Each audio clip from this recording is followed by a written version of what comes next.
Dans la vidéo d'aujourd'hui, je vais vous montrer 10 caractéristiques qui peuvent aider à identifier un psychopathe, offrant une compréhension plus profonde et correcte de ce sujet qui est complexe et souvent mal interprété. Avant de commencer, je veux que vous prêtiez beaucoup d'attention à cette histoire, car elle va ouvrir votre esprit et vous faire comprendre tout ce que je vais montrer dans les 10 signes. Imaginez une jeune femme nommée Clara. Elle travaillait dans un bureau avec plusieurs personnes, parmi elles, un collègue très charismatique nommé Marco. Marco était extrêmement charmant, avait toujours une histoire fascinante à raconter, et savait comment faire sentir chaque personne spéciale. Clara, comme beaucoup d'autres, fut impressionnée par la personnalité magnétique de Marco. Cependant, avec le temps, Clara commença à remarquer certaines incohérences dans le comportement de Marco. Il était très charmant, mais certaines de ses histoires ne concordaient pas, et elle remarqua qu'il se contredisait souvent. De plus, il semblait ne jamais assumer la responsabilité de ses erreurs, déplaçant toujours la faute sur les autres ou inventant des excuses. Clara, se souvenant d'un article qu'elle avait lu sur les psychopathes, commença à réaliser que Marco exhibait plusieurs des signes décrits. Intriguée et préoccupée, Clara décida d'observer de plus près, tout en gardant une certaine distance. Elle remarqua que Marco manipulait subtilement les gens pour obtenir ce qu'il voulait et ne montrait aucun remords lorsque ses actions nuisaient aux autres. Il semblait également s'ennuyer facilement, recherchant constamment de nouveaux stimuli ou défis, et avait un besoin constant de contrôler tout le monde. Consciente des risques de confronter directement quelqu'un avec ces caractéristiques, Clara décida d'agir avec prudence. Elle commença à documenter toute interaction étrange ou préoccupante avec Marco, s'assurant qu'il y avait un enregistrement de son comportement. De plus, elle alerta et partagea avec quelques collègues ce qui se passait, et ils commencèrent également à remarquer les mêmes choses. Lorsqu'une situation finit par éclater, Clara et ses collègues présentèrent leurs observations aux ressources humaines de manière collective, offrant un front uni et minimisant le risque de représailles individuelles. Le département des ressources humaines prit les préoccupations au sérieux et lança une enquête discrète, qui finalement conduisit au transfert de Marco dans un autre domaine, et avec cela tenta un possible traitement psychologique. Cette histoire nous enseigne l'importance d'observer attentivement les comportements qui semblent hors de l'ordinaire, surtout lorsqu'ils correspondent à des caractéristiques de personnalité potentiellement manipulatrices ou nuisibles. Clara nous montre que, lorsqu'on traite avec des individus qui exhibent des traits de psychopathie, il est crucial de rester calme, de documenter tout et de chercher du soutien en nombre, évitant les confrontations directes qui peuvent mener à des conséquences négatives. Maintenant, passons au premier signe. Mais avant de continuer, assurez-vous que vous avez déjà cliqué sur le bouton « J'aime » si vous êtes une personne qui aime les contenus de développement personnel. Si vous le souhaitez, commentez ainsi « Mon cœur est ouvert à l'apprentissage ». Numéro 1. Manque d'empathie. L'un des signes les plus évidents qu'une personne peut être un psychopathe est le manque remarquable d'empathie. Les psychopathes ont une incapacité distincte à se connecter émotionnellement avec les sentiments des autres. Cela signifie que, bien qu'ils puissent comprendre intellectuellement ce que sont les émotions et comment elles affectent les personnes, ils ne les ressentent pas véritablement. Lorsqu'ils sont confrontés à des situations où d'autres personnes souffrent ou expriment de la tristesse, comme quelqu'un qui pleure ou traverse une période difficile, ils peuvent même offrir des mots de réconfort ou agir de manière solidaire, mais il est crucial de comprendre que ces réactions sont superficielles. Ces démonstrations de sympathie sont en fait des mises en scène stratégiques, conçues pour manipuler et contrôler les situations à leur avantage. Ils utilisent cette capacité à imiter les réponses émotionnelles comme un outil pour atteindre leurs propres objectifs, sans aucune considération sincère pour les sentiments des autres. Cela met en lumière l'une des facettes les plus froides et les plus calculatrices des psychopathes, la capacité de se déconnecter complètement des expériences émotionnelles qui définissent les interactions humaines courantes. Cette déconnexion émotionnelle est l'un des premiers indicateurs de la complexité psychologique des psychopathes. Elle révèle un gouffre profond entre la manière dont ils perçoivent le monde et la façon dont la plupart des gens le font. Alors que beaucoup d'entre nous sont motivés par un mélange de pensées et de sentiments dans nos relations quotidiennes, les psychopathes naviguent dans le monde social avec une froideur et un calcul qui peuvent être difficiles à détecter initialement. Reconnaître ce manque d'empathie authentique est crucial pour mieux comprendre et identifier les comportements psychopathiques dans les situations quotidiennes.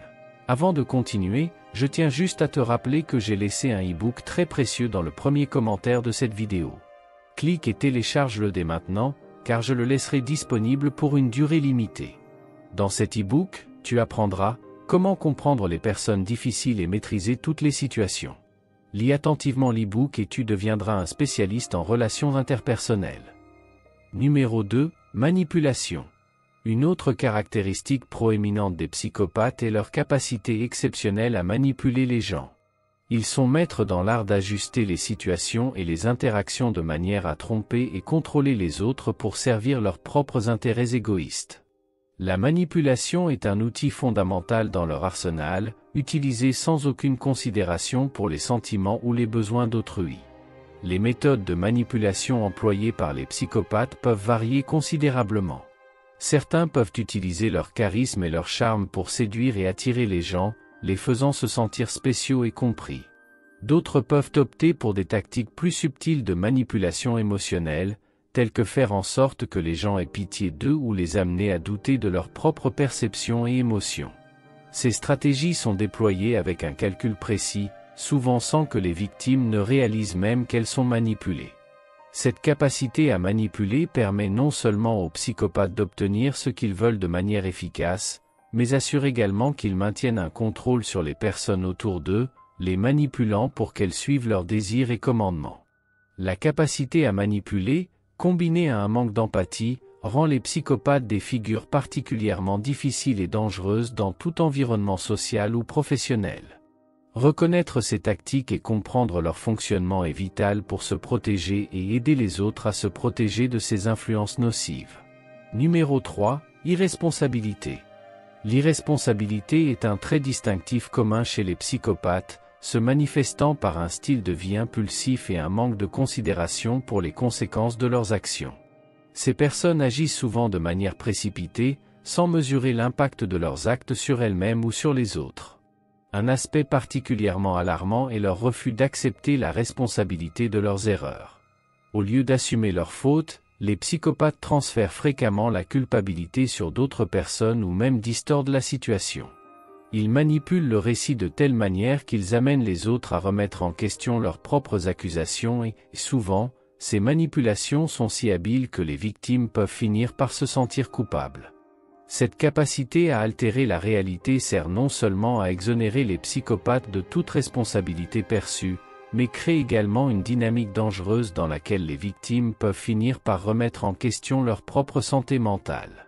Ce comportement est un outil puissant dans la boîte à outils d'un psychopathe, leur permettant de continuer leur comportement destructeur tout en évitant les répercussions qui suivraient normalement de telles actions.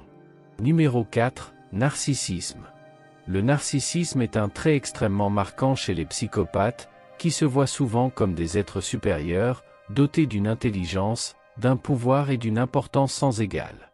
Ces personnalités affichent une auto-image gonflée et, parfois, presque comique, alimentée par la croyance qu'ils sont le centre de l'univers et que tout doit tourner autour d'eux. L'égocentrisme des psychopathes atteint des niveaux extrêmes. Ils tendent à dévaloriser et à ignorer les contributions et les besoins des autres, car ils sont profondément convaincus de leur propre supériorité incontestable. Ce sens exagéré de la grandeur les isole non seulement dans les relations interpersonnelles mais les rend également incapables de reconnaître la valeur et l'importance des autres, sauf lorsque cela est lié à servir leurs propres intérêts et objectifs. Cette vision déformée d'eux-mêmes et des autres est un indicateur clair du décalage que les psychopathes ont par rapport à la réalité commune, rendant leurs interactions sociales difficiles et souvent nuisibles pour ceux qui sont autour d'eux. Numéro 5, mensonge pathologique. Les psychopathes sont souvent impliqués dans un schéma continu de mensonges qui s'étend à tous les aspects de leur vie. Cette tendance à la malhonnêteté est si enracinée que leur existence se transforme en véritable toile d'arnaque. Ils utilisent le mensonge comme un outil pour manipuler, contrôler et obtenir des avantages, souvent sans raison claire autre que le désir de maintenir et de protéger l'image qu'ils ont minutieusement construite pour eux-mêmes. Le mensonge pathologique n'est pas juste un choix occasionnel pour ces individus, c'est un mode de vie. Ils peuvent mentir sur des questions importantes et des détails insignifiants avec la même facilité, et ils le font avec une naturelle qui peut être déconcertante. La facilité avec laquelle ils déforment la vérité est l'un des aspects les plus dangereux des psychopathes, car elle leur permet de créer des réalités alternatives où ils ont toujours le contrôle, laissant peu de place pour la vérité ou l'honnêteté dans leurs interactions avec les autres. Reconnaître cette propension au mensonge est essentiel pour comprendre la dynamique et l'impact de leurs actions sur la vie des personnes autour d'eux. Numéro 6. Charmeur superficiel. Les psychopathes montrent souvent une superficialité charmante qui peut être extrêmement séduisante, particulièrement dans des contextes sociaux. Dans certains cas, ce charme peut même se manifester comme un magnétisme sexuel, faisant de ces personnes des figures remarquables où qu'elles soient. Caractérisée par une apparente douceur, du charme et de l'attrait, cette capacité à captiver rapidement ceux qui les entourent peut être initialement irrésistible. Dépourvus d'inhibition et de contraintes émotionnelles, les psychopathes suivent leurs impulsions sans hésitation, émanant une confiance que beaucoup peuvent trouver attirante. Cependant, ce charme n'est que superficiel, il masque le manque de profondeur émotionnelle et la véritable nature manipulatrice de ces personnes. Ceux qui finissent par s'engager plus profondément avec un psychopathe sont souvent blessés, car le charme initial laisse place à la réalité d'une interaction émotionnellement déséquilibrée et destructrice. Reconnaître cette charmante superficialité est crucial pour éviter d'être attiré et blessé par elle. Numéro 7. Manque de remords. Une caractéristique marquante des psychopathes est l'absence totale de remords ou de culpabilité, même lorsque leurs actions causent de la douleur ou de la souffrance à d'autres personnes. Alors que la plupart des gens ressentiraient un poids émotionnel significatif en blessant quelqu'un, les psychopathes restent remarquablement indifférents et dépourvus de tout regret. Ce manque de remords est un pilier central dans la froideur émotionnelle qui définit ces personnalités. Il permet aux psychopathes d'agir de manière extrêmement calculatrice et souvent nuisible, sans être affectés par les impacts négatifs que leurs actions peuvent avoir sur les autres. Ils sont capables de continuer leur vie comme si de rien n'était, ce qui peut être profondément déconcertant et douloureux pour ceux autour d'eux qui sont affectés par leurs actions. La prise de conscience de cette caractéristique est essentielle pour comprendre la gravité du comportement psychopathique et pour se protéger contre d'éventuels dommages émotionnels ou psychologiques. Numéro 8. Ennui profond. Les psychopathes souffrent souvent d'un ennui chronique et ont un besoin incessant de rechercher des stimuli plus intenses pour satisfaire leur soif d'adrénaline. Cette quête constante de nouveautés peut les amener à adopter des comportements extrêmes, à la recherche de fortes émotions et à défier les limites de ce qui est considéré comme un comportement conventionnel. Cet ennui ne les pousse pas seulement à rechercher des expériences de plus en plus risquées et excitantes, mais affecte également leurs relations interpersonnelles. Ils peuvent rapidement perdre intérêt pour les personnes et les activités, ce qui contribue à l'instabilité de leurs relations. Ce modèle de comportement peut résulter en des cycles d'enthousiasme et de désintérêt qui sont confus et épuisants pour ceux qui les entourent, rendant difficile de maintenir tout type de relation durable ou significative avec un psychopathe. Comprendre ce trait est important pour reconnaître le dynamisme erratique et souvent destructeur de leurs actions et interactions. Numéro 9. Provocateur. Les individus psychopathiques montrent souvent une forme d'agressivité particulièrement dirigée contre les personnes desquelles ils n'attendent pas de bénéfices immédiats, comme les collègues de travail, les personnes âgées, les enfants ou même les animaux. Cette agression va au-delà d'une simple expression de frustration, elle est utilisée comme une stratégie pour renforcer leur sensation de pouvoir et de contrôle. Les psychopathes ont tendance à provoquer délibérément ceux qu'ils perçoivent comme plus vulnérables ou plus faibles, utilisant des insultes, des comportements intimidants et un manque de respect flagrant. Ces actions nourrissent non seulement leur besoin de se sentir supérieurs et dominants, mais renforcent également leur position de pouvoir par rapport aux autres. Ce comportement provocateur et souvent cruel est un indicatif clair de la manière dont les psychopathes manipulent et abusent du pouvoir pour intimider et contrôler les autres, soulignant la nécessité de vigilance et de protection contre de telles tactiques destructrices. Numéro 10. Soif de pouvoir. Les psychopathes ont un besoin marquant et inquiétant de contrôler les autres, une caractéristique qui se manifeste comme une véritable obsession de dominer non seulement les situations, mais aussi les personnes avec lesquelles ils interagissent.